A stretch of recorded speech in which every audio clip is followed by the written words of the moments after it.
명절 때만 말씀이 안 걸려라 했는데 당일날 이렇게 말씀을 전하게 되었습니다. 성도님들 명절 편하게 보내고 계시죠? 네, 저는 조금 불편했습니다. 오늘 말씀이라 오랜만에 어떻게 이번 올해는 이렇게 목, 금, 토, 일 해서 이렇게 4일을 푹 쉬어서 참 좋다 했는데 이렇게 말씀을 이렇게 딱 한 주가 하루가 들어가 있다 보니까 마음 편하게 쉬기는 조금 어렵더라고요. 근데 이제 오늘 어제부터 해서 명절 연휴인데 가족들하고 이제 함께 모여서 이런저런 식사도 하고 이야기도 나누고 그러셨을 텐데 모이신 가족분들이 전부 다 믿는 우리 성도님들이신가요? 아니면 때로는 믿지 않으신 분들도 계신가요? 저희 집은 믿지 않으신 그 부모님들도 계시고 친척분들이 좀 많이 있습니다. 그래서 앞으로 이게 기도 제목인데 그런 생각을 오늘 해봤어요. 만약 명절 때 모이는 이 모든 가족들과 일가 친척들이 다 성도님이라면 얼마나 좋을까? 어떤 이제 형제님하고도 차를 타고 가면서 이런 이야기를 했습니다. 만약에 이렇게 우리 모든 가족들이 이게 다 구원받으신 분들이라면 어느 지역에 가거나 어디에서 모이거나 다 성도들의 모임이기 때문에 얼마나 교제할 것이 풍성하고 어디에서 어떻게 모이든 간에 거기 안에서 우리가 세상 이야기를 하는 것이 아니라 서로 자연스럽게 교제가 되고 주님 이야기를 할 수 있지 않겠느냐, 이런 이야기를 참 함께 나누었습니다. 그러면서 우리 가족들 또 우리 친척들을 위해서 더욱 기도하고 또 실제로 복음을 전하고 또 교회로 인도해야겠다라는 생각을 많이 했습니다. 오늘은 저희 그 아침 식사를 하고 저희 부모님 댁에서 식사하고 성묘를 다녀왔습니다. 성묘를 다녀왔는데 이제 가는 길에 저희 어머니하고 그런 이야기를 좀 했습니다. 갔다 오는 길이었던 것 같아요. 그래서 성묘가 이제 무슨 필요가 있을까? 저희 어머니가 먼저 그런 말씀을 하시더라고요. 그래서 어머니는 이제 구원 받으신 분이기 때문에 참 지금 가서 내가 우리 아버지를 어머니를 뵙는 것이 아버지 어머니를 뵈러 가는 것이 아니라 어머니의 어렸을 때 추억들, 또 어렸을 때 또 나를 길러주시고 부모님과 함께 지냈던 그런 것들을 이제 기억하고 추억하기 위해서 그런 그리움을 달래기 위해서 이렇게 성묘를 간다, 그런 말씀을 하시더라고요. 그런데 이제 어머니께서도 내일 모레면 이제 일흔이 되시니까 이제 나도 나이를 먹다 보니까 이제는 이것도 가는 것이 귀찮아지고 힘들어진다, 그런 말씀을 하시더라고요. 그러면서 제가 어머니에게 그런 말씀을 드렸습니다.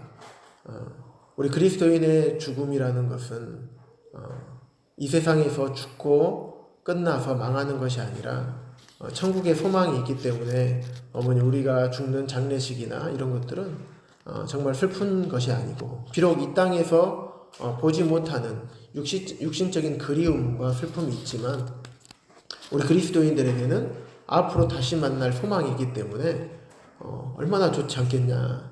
그래서 정말 돌아가시게 되면, 어머니가 돌아가시게 되면 그때는 누구에게 돌아가겠느냐? 낙원에서 어머니를 기다리고 계시는 주님 앞으로 돌아가지 않겠느냐. 그래서 남아있는 우리들은 좀 슬프고 서운할지 모르겠지만 어머니한테는 얼마나 좋겠냐.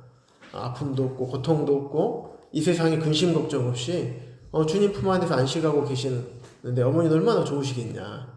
그래서 어머니 소천하시게 될 때는, 그때는 엄밀하게 따지면 어머니 입장에 보면 잔치를 벌려야 되지 않느냐, 그런 얘기를 하면서 자연스럽게 주님에 대해서 생각해보고 우리의 미래 소망에 대해서 생각해보는 그런 시간을 잠깐 가졌습니다.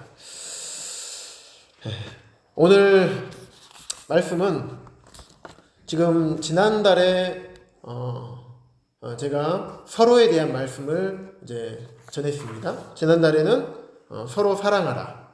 또 서로 속하라. 우리는 한 몸이다. 그래서 이 두 가지 주제로 말씀을 전했습니다. 그래서 이 서로라는 말의 의미를 우리가 생각해 보면 한 사람만 있으면 서로라는 단어가 형성이 됩니까? 안 되죠. 예. 두 사람 이상이 있어야지 서로가 되는 겁니다.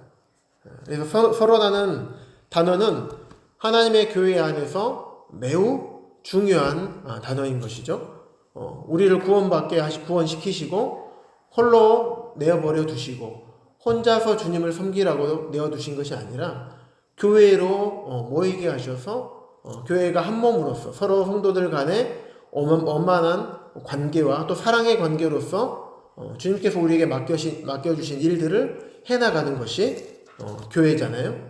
그렇기 때문에 이 서로라는 단어의 의미는 하나님과 우리 사람들과의 구원받은 그리스도인들과의 관계도 되지만 그럴 뿐만 아니라 우리가 성도와 성도들 사이의 관계에도 사용이 됩니다. 죄송하지만 물 한 잔만 갖다 주시면 감사하겠습니다. 그래서 우리 성도님들 잘 아시는 내용이지만 하나님께서 천지를 창조하시고 여섯째 날에 사람을 창조하셨습니다. 그러면 사람을 창조하실 때 하나님의 형상을 따라서 사람을 창조하셨습니다. 하나님께 우리를 지으신 것이 하나님이 외로우셔서 우리를 지으신 게 아니라 하나님께서는 관계적인 하나님이시고 이런 관계를 맺기 위해서 또 우리를 창조하신 부분이 있습니다. 하나님은 성부 하나님, 성자 하나님, 성령 하나님 이 삼위일체의 하나님이십니다. 그래서 성부, 성자, 성령 하나님은 영원토록 서로의 관계 가운데서 협력하시고 사랑의 관계에 계시는 삼위일체의 하나님이신 것입니다. 그래서 하나님께서 이 세상을 창조하실 때 첫째 날부터 여섯째 날까지 쭉 창조하실 때 보시기에 좋았더라라고 하셨죠. 그리고 우리 사람을 창조하시고 보시기에 심히 좋았더라라고 말씀하셨습니다. 그런데 하나님께서 창조에 대해서 창세기 2장 18절에 보면 그 전까지는 보시기에 좋았더라, 심히 좋았더라라고 말씀을 하셨지만 창세기 2장 18절에서 보시면 거기에서는 좋지 않아 보였다는 말씀이 한 번 나옵니다. 한번 창세기 2장 18절 한번 봐볼까요?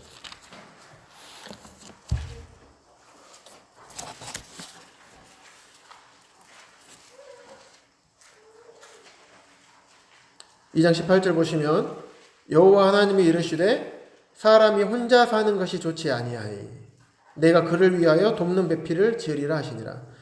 실제로 사람이 아담을 창조하시고 나서 혼자 사람이 살았습니까? 아니죠. 이 땅에서는 혼자 살았지만 하나님과 함께 살았었던 것이에요. 교제하면서. 하지만 아담은 하나님과의 관계를 맺을 뿐만 아니라 다른 사람들, 하나님과 사람과의 관계뿐만 아니라 다른 사람들과의 관계도 맺도록 하나님께서 창조하셨던 것입니다. 그래서 하나님께서 보시기에 혼자서 사는 것이 좋지 않아 보였던 것입니다. 이 말씀은 주로 결혼에 대해서 이렇게 많이 말씀을 하시는데 결혼에 대한 말씀의 의미일 뿐만 아니라 교회 안에서 이런 관계적으로 말씀을 함께 볼 수도 있는 말씀입니다.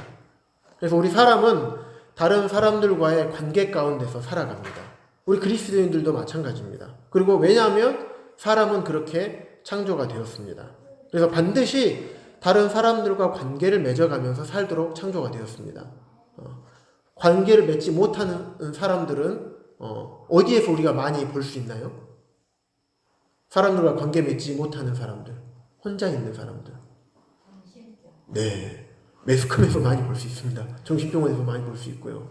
범죄자로 많이 나옵니다. 왜냐하면 관계 맺는 법을 모르기 때문에 그렇습니다. 그 창조의 목적에서 벗어났기 때문에 그래요.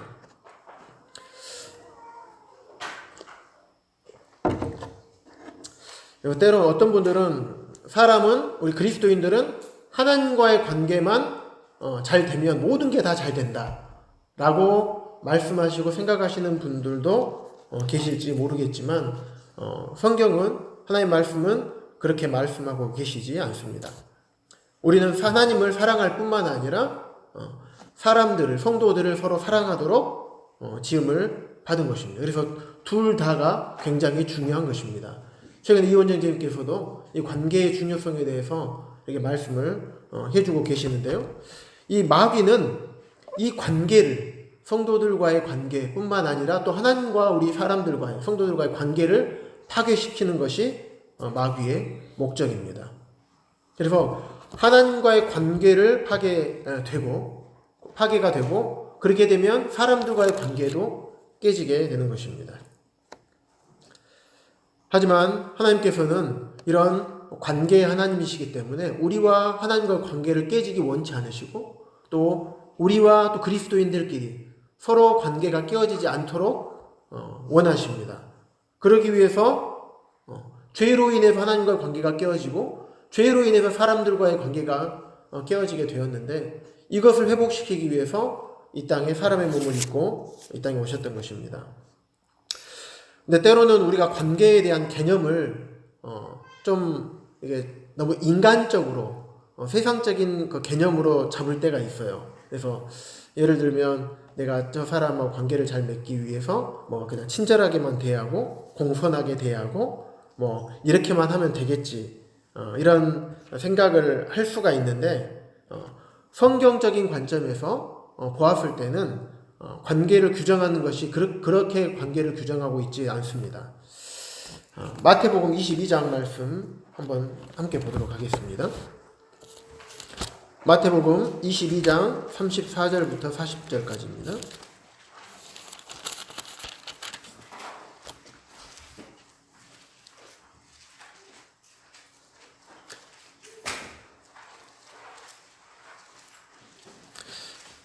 한 율법사가 예수님을 시험하는 내용이 나오는데 그 중에서 어느 계명이, 10계명 중에서, 율법 중에서 어느 계명이 큽니까? 라고 예수님께 물어봅니다. 그랬더니 예수님께서 뭐라고 말씀하셨냐면 내 마음을 다하고 목숨을 다하고 뜻을 다하여 주 너의 하나님을 사랑하라 라고 하셨고, 이것이 크고 첫째 되는 계명이고 둘째도 그와 같으니 내 이웃을 내 자신같이 사랑하라 하셨으니, 한 가지만을 말씀하신 것이 아니라 지난달에 말씀드렸던 것처럼 예수님께서도 사랑에 대해서 말씀하고 계십니다. 하나님을 사랑하는 것, 그리고 그것뿐만 아니라 내 이웃을 내 몸같이 사랑하는 것, 이 두 가지를 말씀하신 것입니다. 그래서 우리가 주님께서 이 관계에 대해서 아주 중요하게 말씀하신 것처럼 이 사랑하는 법, 그래서 이것에 대해서 잘 맞는 법을, 잘 사랑하는 법, 또 잘 관계를 맺는 법을 우리가 배우고 연습을 해야 된다고 합니다. 요즘 우리 동북교회에서 좀 꾸준하게 여름 수양회부터 전해지고 있는 말씀이 있죠. 성령 충만과 영적인 회복. 영적인 회복이라고 한다면, 회복이라는 단어는 어떤 좀 원래는 좋았었는데 상태가 조금 안 좋아진 것이 다시금 좋아지는 것이잖아요. 그래서 이 주제와도 좀 연관이 있지 않을까. 영적으로 회복되는 것. 영적인 회복은 먼저 주님과의 관계가 나와 잘 맺어져 있는가, 이것을 먼저 살펴볼 필요가 있죠. 주님과의 관계가 또 잘 맺고 나서 성도들과의 관계에 있어서도 내가 그냥 막 사는 것이 아니라 주님이 우리에게 성도들과 어떤 관계를 맺게 하셨는가, 서로 사랑하고 하는 이 관계를 맺게 하신 이 부분들을 우리가 잘 생각해 볼 필요가 있는 것입니다. 고린도전서를 쭉 살펴보면요, 고린도 교회에도 성도들의 여러 가지 미성숙이 있었던 것 같습니다. 1장에 보시면 성도님들 잘 아시는 것처럼 1장에서는 어떤 일이 있었습니까? 어떤 리더들, 지도자들을 두고 나는 누구 편, 나는 누구에게 속했고, 현대인의 성경에 보면 나는 바울파라, 나는 베드로파라, 나는 예수파라. 나는 아볼로파라. 이렇게 파가 지도자들, 당대의 지도자들을 중심으로 파가 갈리는 것을 보고 분열되는 상황들을 고린도 교회 성도들이 겪고 있었습니다. 또 두 번째에는 시기와 분쟁이 있었습니다. 고린도서 3장에 보시면 3장 3절에 보시면 너희는 아직도 육신에 속한 자로다. 너희 가운데 시기와 분쟁이 있으니 어찌 육신에 속하여 사람을 따라 행함이 아니리요. 시기와 분쟁이 있었습니다. 또 4장에 보면 4장 18절에 보면 어떤 이들의 교만한 부분들이 고린도 교회 안에 존재했었습니다. 5장에서 보면 징계에 대해서 나오는 장이잖아요. 그래서 고린도서 5장에서는 고린도 교회 성도들의 어떤 자랑함과 또 악함, 그리고 범죄, 성적인 타락, 이런 문제들이 고린도 교회에도 있었습니다. 6장에 보면 서로 송사하는 내용이 나옵니다. 그래서 성도들끼리 송사하는, 서로 고발하는 이런 고린도 교회 연약함이 있었습니다. 고린도서 7장에 보면요, 결혼에 대해서 결혼 생활에 문제점이 있었던 것입니다. 또 8장에 보면 제사 음식 관련돼서 얘기를 하시면서 믿음의 앞선 장성한 자들이 제사 음식을 마음대로 먹어도 되지만 그래서 영적인 자유를 누리긴 하지만은 연약한 자들을 위해서 배려하지 못했던 그런 또 고린도 교회의 문제점들이 있었습니다. 그런데 이런 여러 가지 고린도 교회의 문제점들을 쭉 생각해 보면 가장 큰 문제점은 하나가 있었어요. 그게 사랑의 결여였었던 것입니다. 서로 성도들 간에 성도들 향한 사랑의 부족, 또 주님을 향한 사랑의 부족. 이것 때문에 이런 고린도 교회 많은 문제들이 나타났던 것입니다. 그래서 사도 바울이 고린도서 13장에 사랑에 관한 말씀을 기록을 했던 것입니다. 따라서 영적 회복이나 또 영적 성숙은 이렇게 서로 사랑의 관계 가운데서 얼마나 잘 맺는지, 이게 굉장히 중요한 것입니다. 갈라디아서 5장 22절에서 23절 말씀 한 구절 더 보시겠습니다. 갈라디아서 5장 22절에서 23절은요, 우리 성도님들 잘 아시는 것처럼 성령의 9가지 열매에 대해서 나온 말씀입니다. 자, 한 번씩 읽어볼까요? 5장 22절에서 23절. 자, 한 목소리로 읽어보겠습니다. 시작. 오직 성령의 열매는 사랑과 희락과 화평과 오래 참음과 자비와 양선과 충성과 온유와 절제니 이 같은 것을 금지할 법이 없느니라. 이 9가지 열매를 자세히 살펴보시면 모두 이 열매 9가지 전부 다 그리스도인으로서 물론 주님과의 관계도 있지만은 그리스도인으로서 서로 간의 상호 간의 관계를 맺는 능력과 연관이 됩니다. 성령의 9가지 열매는 무엇의 척도라고 우리가 볼 수 있나요? 영적인 성숙의 척도라고 볼 수가 있습니다. 그래서 내가 성령의 9가지 열매를 얼마나 잘 맺고 있느냐, 이것이 곧 내가 얼마나 주님의 모습을 닮았느냐, 우리가 흔히 이렇게 말을 합니다. 영적으로 성숙한 자들은 이런 성령의 9가지 열매들을 풍성하게 맺는 것입니다. 그런데 열매를 보면 그리스도인으로서 관계를 맺는 능력입니다. 자, 첫 번째 보면 사랑.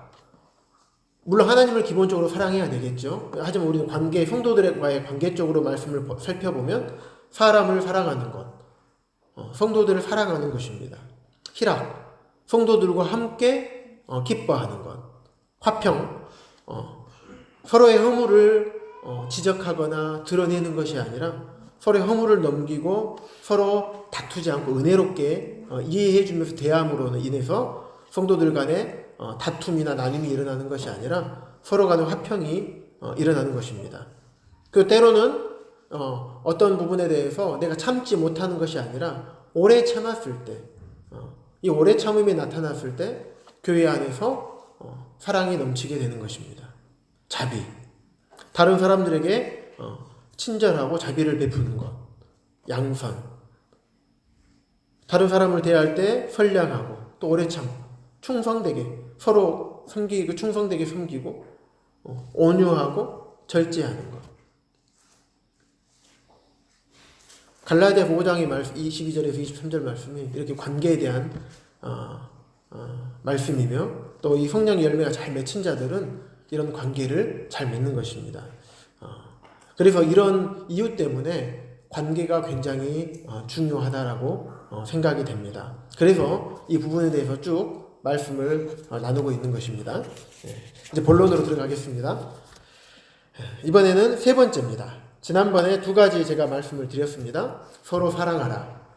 그리고 우리는 서로에게 속하라. 우리는 한 몸이다. 라는 것을 말씀을 드렸습니다. 자, 세 번째. 오늘은 서로 존경하라. 입니다.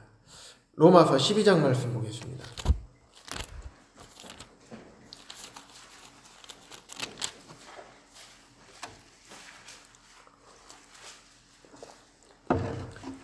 (12장) 9절에서 10절 보시면요.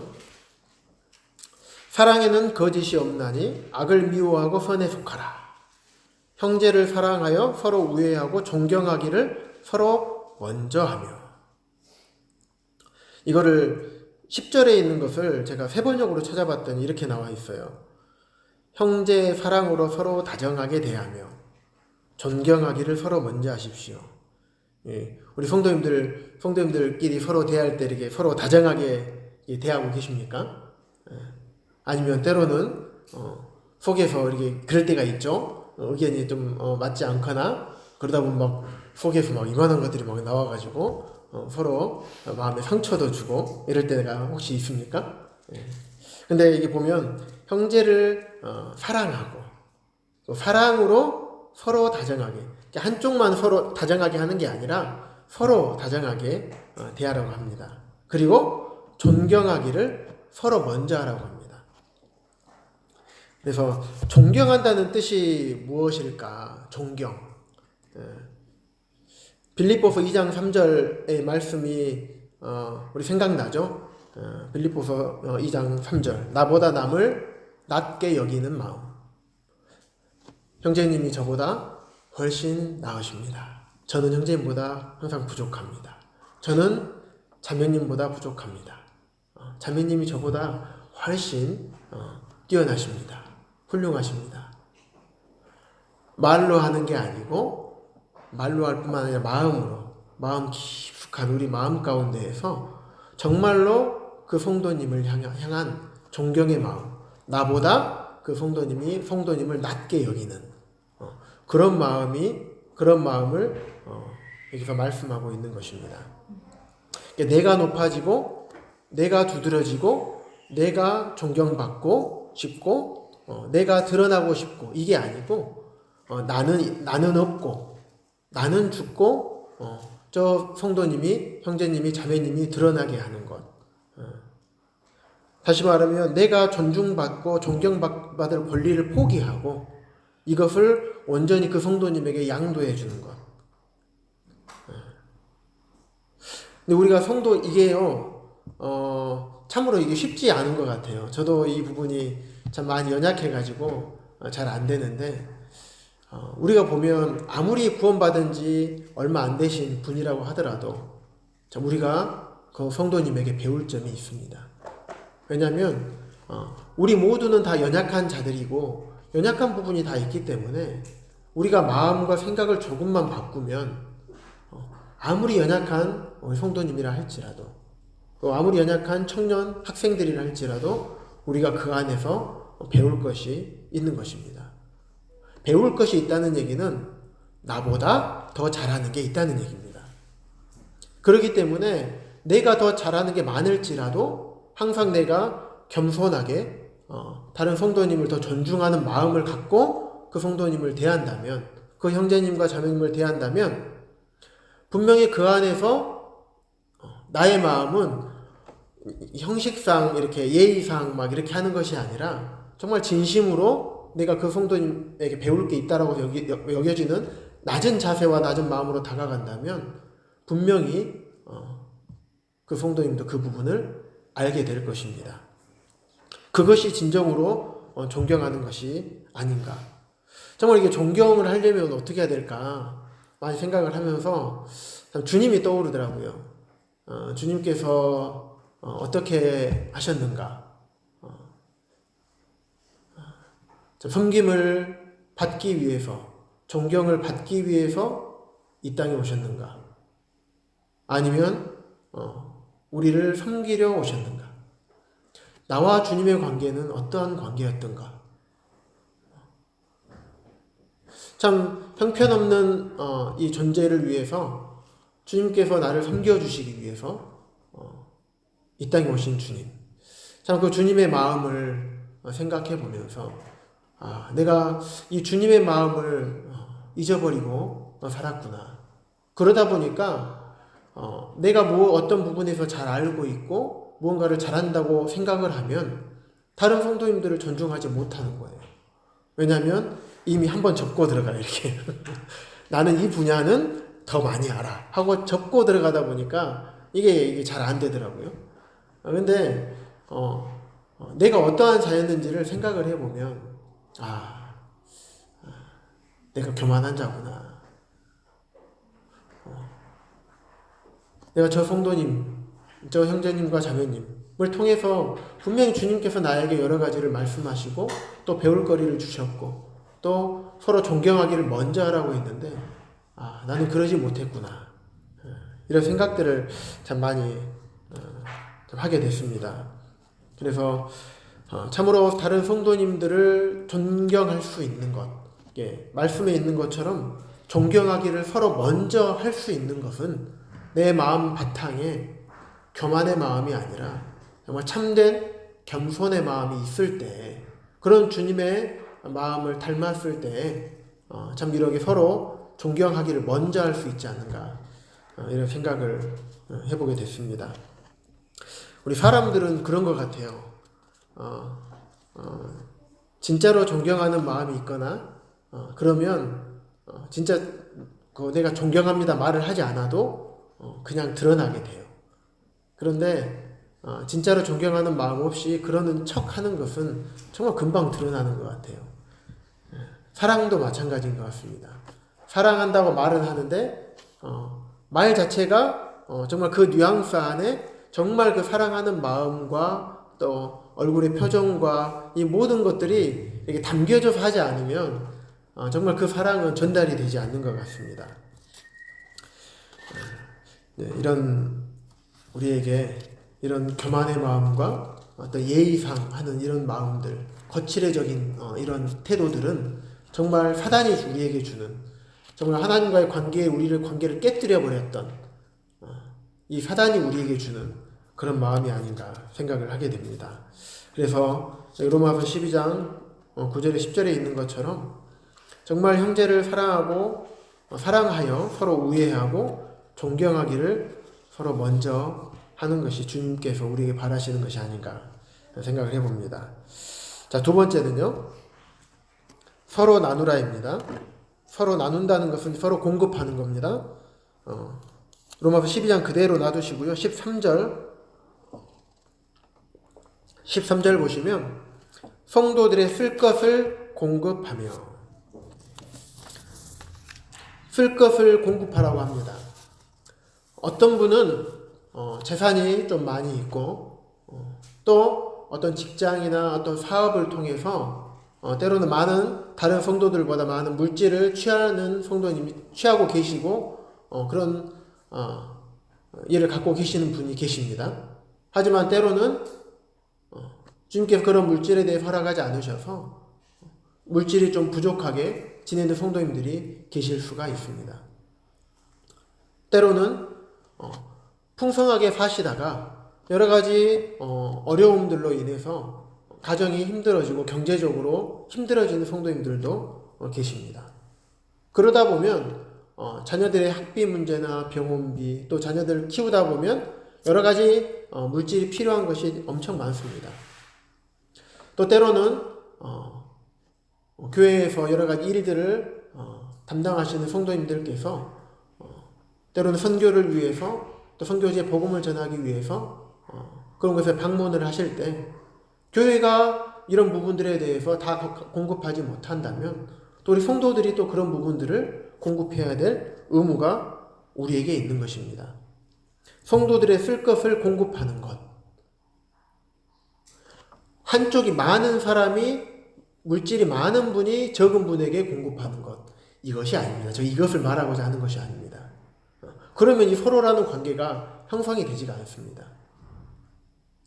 물질이 많은 사람들, 내가 많이 갖고 있는 사람들만이, 성도들만이 나눠줄 수 있는 것이 전혀 아닙니다.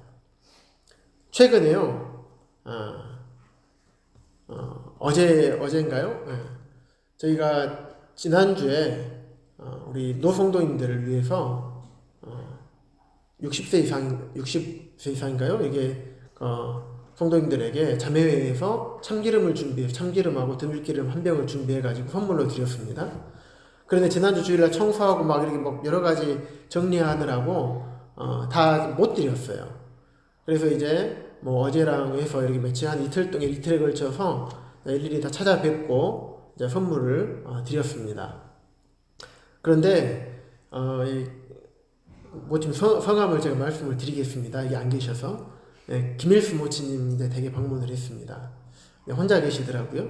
그런데 모치님께서 여기까지 왔냐고 하시면서 이제 선물을 감사히 받고 저희가 가려고 하는데 이것 좀 가져가라고 하시면서 밭에서 뜯은 대파 5개 하고 이렇게 좀 가지 밭에서 뜯은 가지 4개 해가지고 가져가라고 주시더라고요.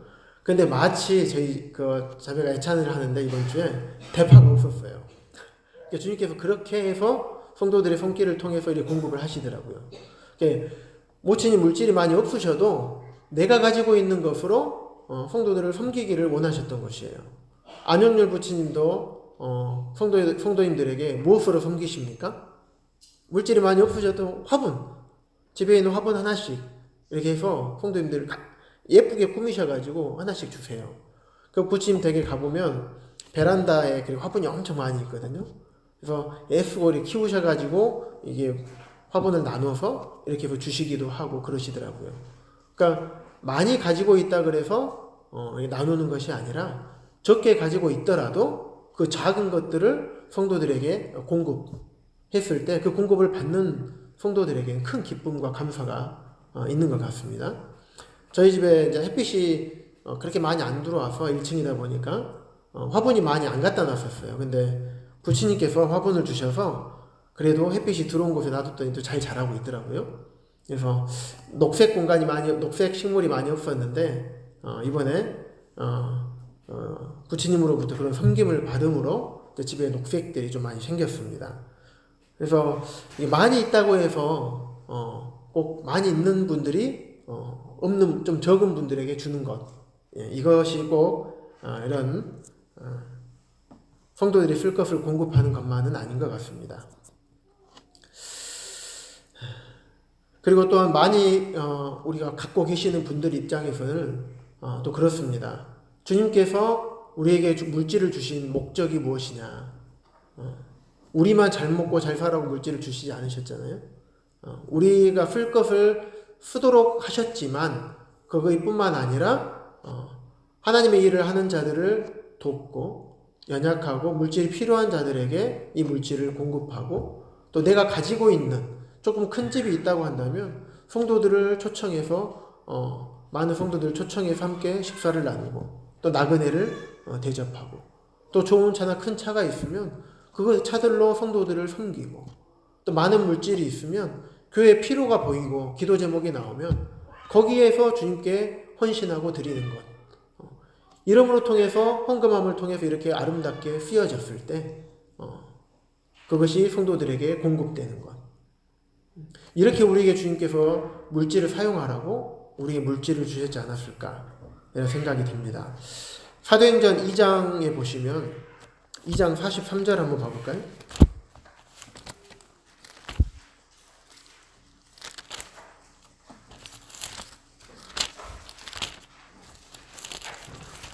초대교회의 모습들을 볼 수가 있는데 44절에서 45절 보겠습니다.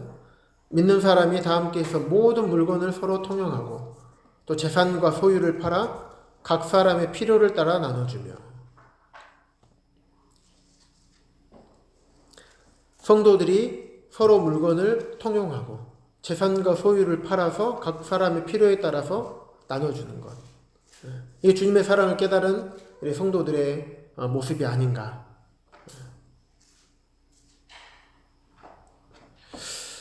이 물질하면 주님께서 우리 물질에 대해서 우리 사람들에게 인생들에게 말씀하시면서 유독 다른 것이 아니라 물질에 대해서만 주인자를 붙였던 것 같아요.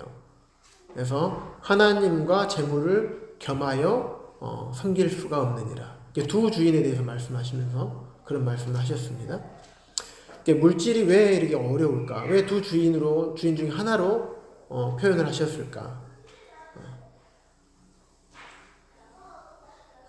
물질을 만들려면 어떻습니까? 쉽게 그냥 돈 벌어집니까? 안 그러죠?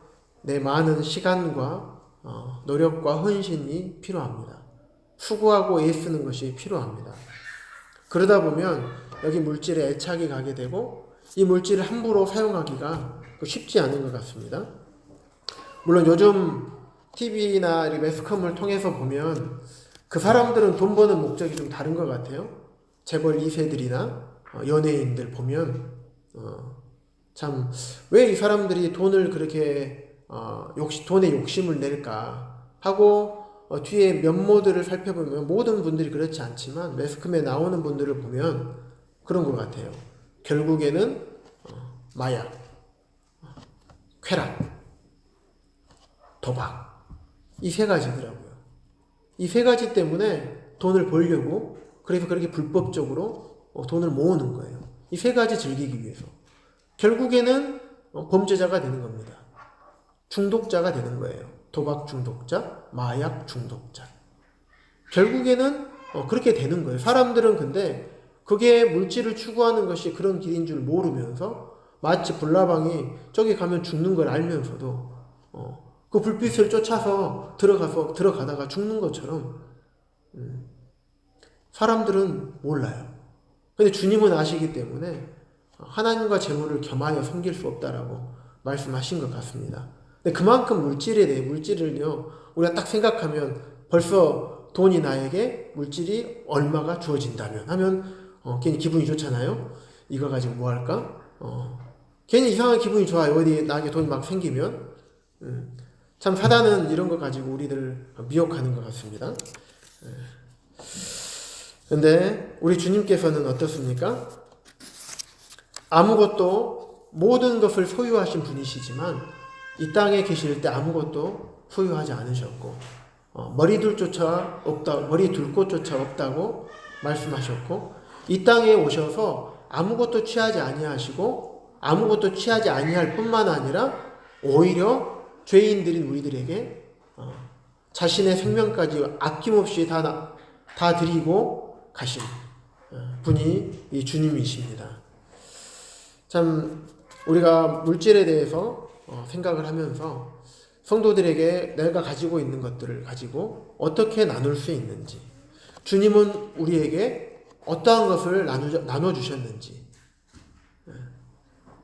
이 부분을 생각을 해보게 됐습니다. 그러면서 참 주님께서 나에게 나눠주신 그것들을 나는 성도들에게 나눠주고 있는가?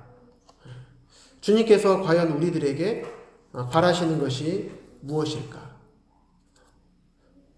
많이 있다고 앞서 말씀드렸지만은 꼭 많이 있다고 해서 꼭 주는 것이 아닙니다. 그런 분들만 주는 것이 아닙니다.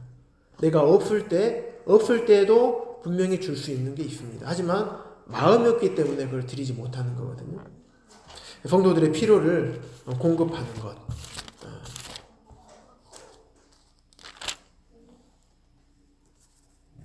한쪽에서만 공급하는 게 아니라 서로 공급하는 것을 주님께서 말씀하고 계십니다. 마지막으로 서로 마음을 같이 하라입니다. 서로 마음을 같이 하라. 로마서 12장 16절입니다.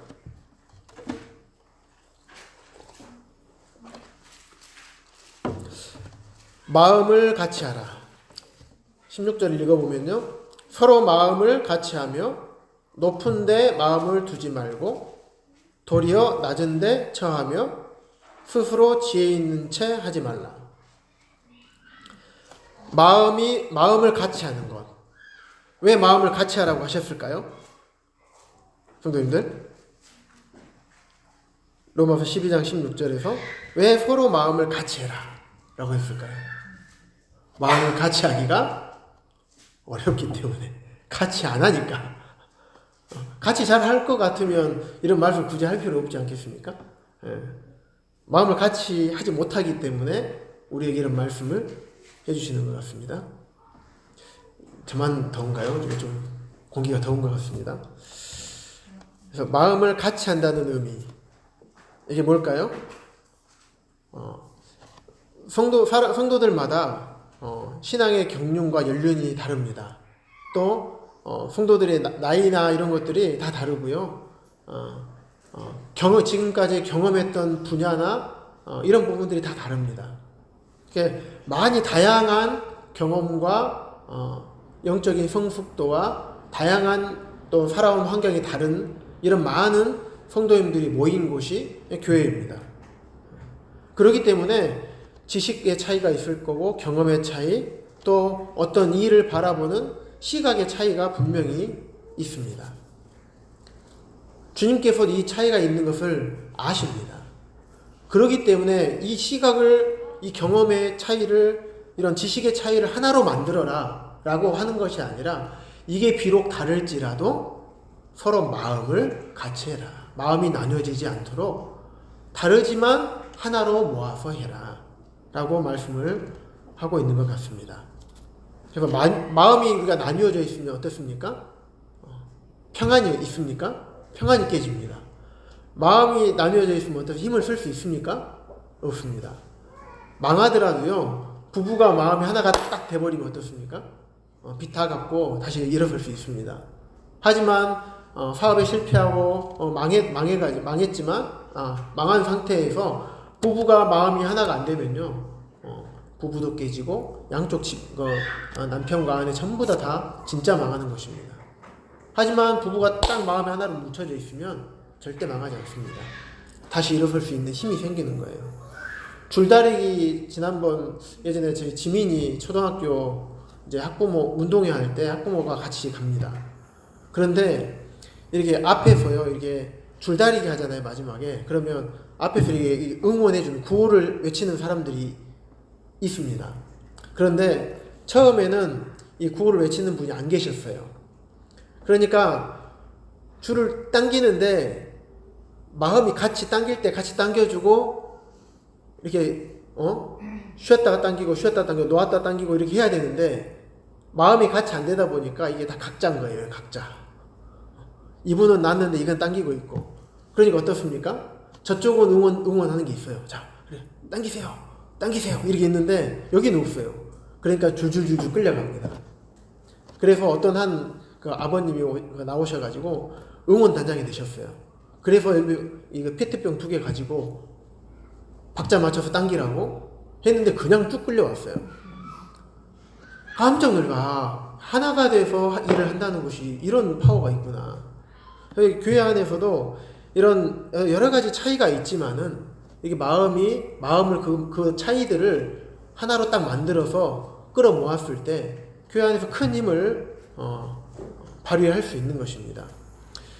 여러 가지 다른 의견과 시각의 차이가 있습니다. 하지만 이것을 타협하라는 것이 아니라 원만하게 협의를 하라는 겁니다. 협의의 과정을 통해서 마음을 하나로, 뜻을 하나로 모으는 겁니다. 그런데 어떤 것을 막 고집을 하다 보면 결국에는 평행선을 가든지 아니면 어떤 고집을 부리는 쪽으로 가게 됩니다. 그런데 주님께서는 그런 것을 원하시는 것이 아니라 하나로 가게끔, 다 다릅니다. 다르지만 이것을 하나로 가게끔. 그래서 정말 서로 간에 의견 차이가 있다 하더라도 이 부분에 대해서 불편하게 생각하지 아니하고, 어떻게 하면 의견의 차이들을 하나로 모아서, 마음을 하나로 모아서 하나님의 일을 잘 할 수 있을까? 참 이런 부분을 우리가 생각해 봐야 되지 않는가? 이런 생각이 듭니다. 실제로 뭐 우리끼리니까 이런 이야기를 할 수 있지 않겠습니까? 교회 학교에서도 각 교회 학교, 주일학교, 학생부, 청년부, 주일학교를 리더하고 있는 교사들과 리더들끼리, 학생부도 마찬가지고 청년부도 마찬가지입니다. 각자 바라보는 시각과 어떤 방향의 차이가 있습니다. 그리고 교회 학교를 운영하는데 여러 가지 생각들이 다 다릅니다. 그런데 자기 의견만 고집하면 하나로 땡길 수가 없어요. 각자 이렇게 당겨집니다. 그렇게 되면 교회 학교에서 주님께서 교회 학교를 통해서 하시고자 하는 일을 절대 이룰 수가 없습니다. 더디 되는 거예요. 여러 가지 고린도 교회에서 나타났던 많은 문제점들이 우리 교회 안에도 나타나게 되는 것입니다. 또 우리 일꾼들끼리도 어떤 일을 회의하고 일을 하다 보면 마음이 맞지 않을 때가 있습니다. 하지만 그럼에도 불구하고 이 마음이 하나가 되기 위해서 끊임없이 기도하고 이런 과정들을 거치고 그렇게 일을 해나가고 있습니다. 우리는 하나님의 교회는요, 완벽한 교회가 아니에요. 다 연약한 성도들이 모여서 하나님 보시기에 다 부족한 자들이 모여 있는 것입니다. 그렇기 때문에 서로의 부족함이 다 보입니다. 또 서로의 차이점들이 보여요.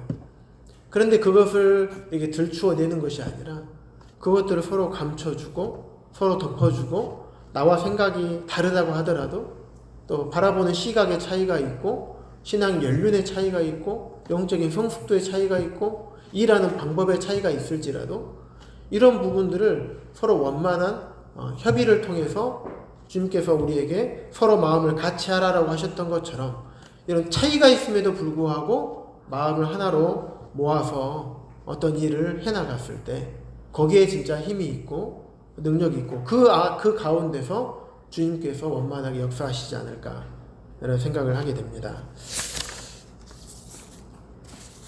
그래서 잠언 3장 7절에 보니까 스스로 지혜롭게 여기지 말지어다. 스스로 지혜 있는 체 하지 말라라고 하는 말씀이 있더라고요. 그래서 참 제 자신을 이렇게 바라보면서 내가 스스로 지혜 있다라고 혹시 여기지 않는가, 그런 교만한 모습이 있지 않는가. 앞서 말씀드렸던 것처럼 내가 나보다 다른 성도들을 더 낮게 여기고 더 존중히 여겨야 되는데 내가 혹시 다른 성도들보다 더 높이 더 많이 한다고 또 더 높은 자리에 또 더 존경받고 싶어하는 자리에 있지 않는가. 참 이런 생각들을 해보면서 제 스스로를 참 많이 돌아봤습니다. 여전히 우리들 마음 가운데에는 그러한 죄성이 여전히 살아있고 이 죄성을 이 사단이 끊임없이 괴롭히고 건들고 이것이 막 올라오게 우리의 마음을 요동시키는 것들을 우리가 보고 있는 것 같습니다. 그래서 우리들이 어떤 자들인가, 우리 사랑하는 우리 형제 자매님들, 우리들이 어떤 자들입니까? 서로의 얼굴 한번 쳐다봐 보시죠. 저만 쳐다보면 옆에 계신 분들이 이게 질투하시니까 옆에 계신 성도님들 한번 이렇게 쳐다보시기 바랍니다. 우리는 서로 이 경쟁하는 관계입니까? 아니죠. 우리는 서로 경쟁하는 관계가 절대 아닙니다. 네가 이기고 내가 이기고 내가 밟고 올라서 해야지 올라가는 거고 그게 아니잖아요. 서로 하나님 교회 안에서 서로 세워주고 자매님이 먼저 세워주셔야 됩니다. 형제님이 먼저 세워주죠. 교회 안에서 서로 세워주는 관계고 주님의 피로 하나가 되어가지고 서로 같은 길을 가는 남남이 아니라 같은 길을 가는 형제 자매잖아요. 그 서로를 위해 우리가 얼마나 많이 기도합니까? 서로를 우리가 도와주고 지원해 줍니다. 서로에게 진실하게 우리가 대해야 되고 또 서로의 발을 또 서로의 허물을 덮어주고 발을 씻어주는 관계입니다. 철이 철을 날카롭게 하듯 우리가 서로에게 영향을 주어서 서로를 빛나게 해주는 그런 우리는 관계입니다.